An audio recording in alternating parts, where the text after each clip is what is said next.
we're just gonna have to wait and see. You know, I mean, we'll see how things go. So, you know. And in today's video, we're going to talk about the Flash movie.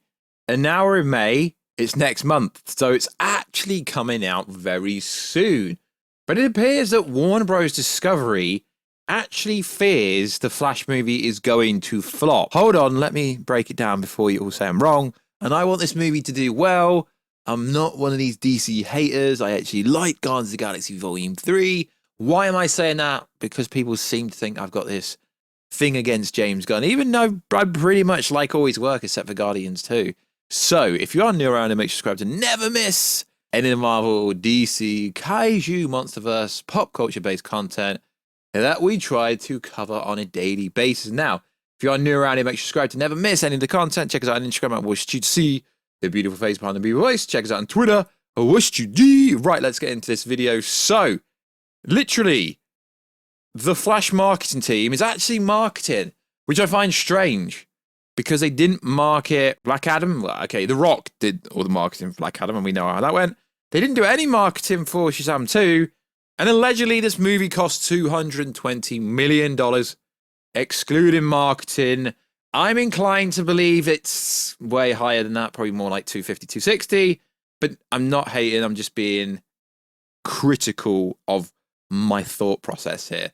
So they are throwing out so many trailers, so many TV spots. The fact they've already kind of screened somewhat close to the finished product, although it's not actually the finished product because they've missed out a lot of things that will be added.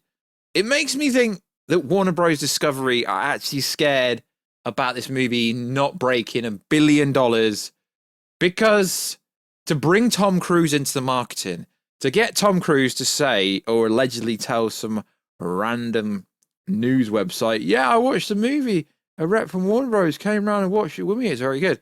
But it's very odd that they screen a movie at CinemaCon. That's normal. But they screened it to everyone else. And there's an article here that actually says the following. Warner Bros. Held a screening of The Flash for both CinemaCon attendees. Fanboy. Now, the actual wording, it's worth saying I didn't go to this event because I wouldn't be able to talk about plot leaks and spoilers and stuff if I did. So that's why I didn't go to it. Fanboy bloggers in the UK. Fanboy bloggers in the UK.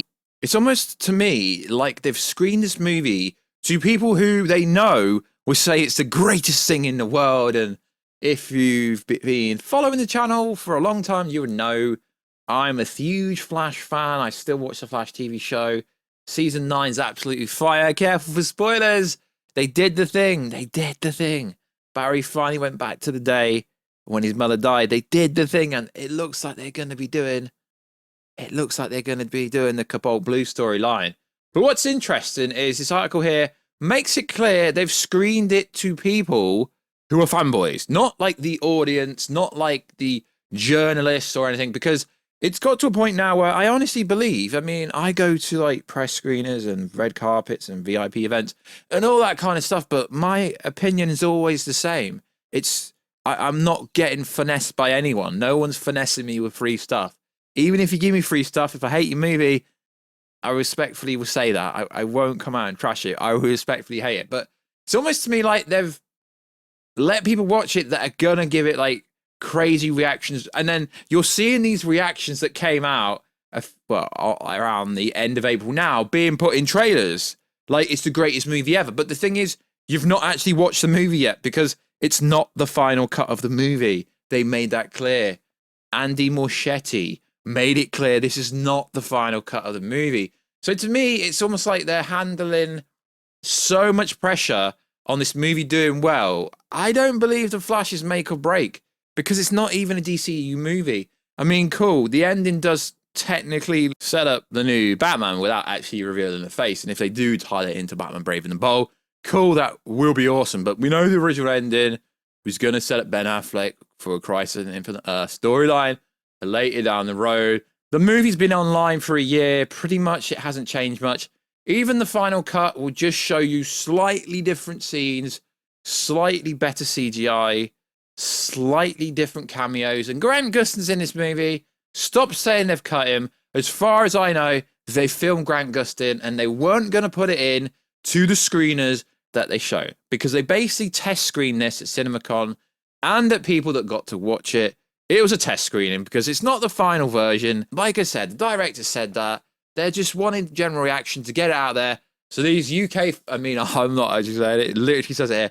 These UK fanboys have literally got the little quotes on trailers, which is cool, but literally this article is saying that they've basically pushed it out there to get people to hype the hell into it, which I do find fascinating for the following reason. The whole movie's been online for a year. People talking like they're special because they've watched it. The whole movie has been online for the last year. It's not really changed much. Now, I keep hearing that there is a cut with the reverse flash in it, but that wasn't shown. It's essentially a Batman movie. So many TV spots. Is there going to be any new foot? I know the movie's going to have to be close to 2.5 hours, and we all know the basic narrative of the story.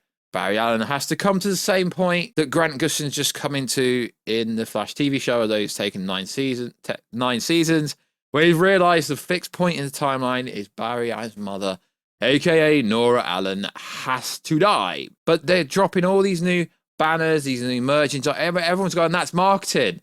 Yeah, it is marketing, but where was this marketing with Black Adam? Where was this energy with Shazam 2? Where's this energy with Blue Beetle? Because that's coming out in August, which it's coming up soon. It does make me laugh.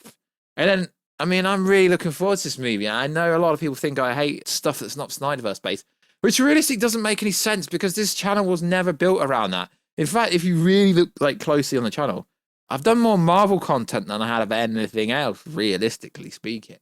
So it does make me laugh. And also the whole Ezra Miller situation. I will add the clip at the start of the video if it allows me.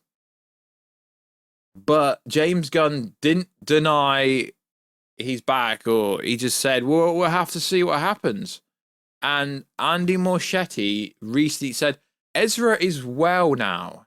We are all hoping he will get better. He's taken the steps to recover. He's dealing with whatever issues he has. But he is well. We talked to him not too long ago, and he is very committed to getting better. But the thing is, he only stepped in when the rumors were flying about that he was going to get fired and they were going to scrap the whole movie. You see what I mean here? And then James Gunn comes out and says, well, on the red carpet for, I believe it was one of the Guardians of the Galaxy screeners. I will put the clip right now. I'll put the clip at the start of the video. And he's basically, you could see it all over his face. Damn, I knew the Ezra Miller questions were coming up. And it's going to be interesting because they will keep coming up. And as long as Ezra Miller doesn't do anything else crazy, which he hasn't done for a while now, I don't think they're going to replace him. But this was said here about Ezra during filming, but we've had stuff come out allegedly that he was really awkward on set. I have to say, during our shoot, during principal photography, his commitment to the role was something like we've never seen before. Get out of here. You're telling me you've never seen any other actor, Andy Muschietti. I know you mainly do horror movies. You've never worked with anyone with the same commitment as Ezra Miller. Get out. Ezra Miller's a tiny actor. I don't get why people treat him like he's royalty in Hollywood. The discipline, the work, the willingness, physically, mentally, and just wanting to go beyond the pale. It was just amazing, she said. That was a direct quote from Barbara Mache. It's almost like the directors are trying to damage control. One of the best experiences working with an actor ever. Like I said at the start of the video, they're promoting the hell into this movie, which is cool, but they're also kind of doing semi-damage control for Ezra Miller. I don't get why they are, because he's just an average actor, to be honest. But like I said, people who I know personally have watched this movie, well, the test screen movie they put out recently, and they claim it's a good movie. But to me, they're putting trailers out like this is a Justice League movie, like this is Avengers Endgame. It's like, come on, this is the first Flash movie. We get it. It's basically a Justice League movie. You got 2 Batmans. You got Supergirl in it. Multiple other characters in it. But you're treating it like it's a crazy event. I mean, is it supposed to be like a sideline Justice League event? I don't know. It's interesting to me. And I will be interested to find out what the actual final version of the movie is, because as we know, like I say, these people getting the little quotes on the trailers, it's kind of irrelevant because it's not the final cut of the movie. We know that. It's close to the final cut, but it's not the actual final cut. They've purposely left some stuff out of the movie that I've been hearing from. And I'm probably going to get some negative comments on this video, and that's understandable. But you've got to see where I'm coming from. I mean, it's all right now. Now we're close to June, but they've been promoting this movie crazily, heavily, as Super Bowl advert as well. And what, it was $220, right? So you're telling me this movie costs less than Black Adam, but you're promoting it like it costs more than Black Adam. And David Zaslav's all about saving money. So what are you doing, Zaslav? What are you doing? And this movie's going to put DC back on the map. But did they ever get off the map? We don't know, but they've missed a lot. They really have missed a lot due to mismanagement, poor marketing, poor stories. So it's going to be very interesting to find out what actually happens afterwards. If it is a success, and I think to realistically be a financial success, because we already know it's going to be a critical success based on the reactions. I don't think they're going to change too much because, let's be honest, I've explained how reactions and stuff work for Rotten Tomatoes before. They're realistically mainly not true because you wait for the actual review to come out. But I'm interested for the real reviews to come out so we can actually get the real opinion. I probably won't watch this movie before it comes out. Because like I say, if I watch a movie before it comes out, it's hard for me to talk spoilers and stuff. Unless it's like really a few days before it comes out. Like Guardians of the Galaxy Volume 3. I literally watched that a few days before that came out in the UK. So that's why I tend not to go to screeners as often because you have to sign NDAs and then I can't actually put like spoiler-based videos out, which I like to do on this channel. So likewise, guys, let me know. Oh, Warner Bros. Discovery fearful for this movie because they're marketing to it like crazy. Is the movie going to fail? Are they going to recast Ezra? A lot of people seem to think they are. A lot of people seem to think they won't be, but we don't know. They might do. They might not do. So like always, guys, check us out on Instagram at WarsStew to see the beautiful face behind the beautiful voice. Check us out on Twitter, WarsStewG. And no, I'm not going to react to every little TV spot because as we said, the movie plot is online. We literally know everything that's coming in this movie, except for maybe 5% that they're going to change. So like always, guys, I'm always going to keep it real on this channel like we've done since day one. So like always, guys, I will catch ya in another video very soon. Catch ya later.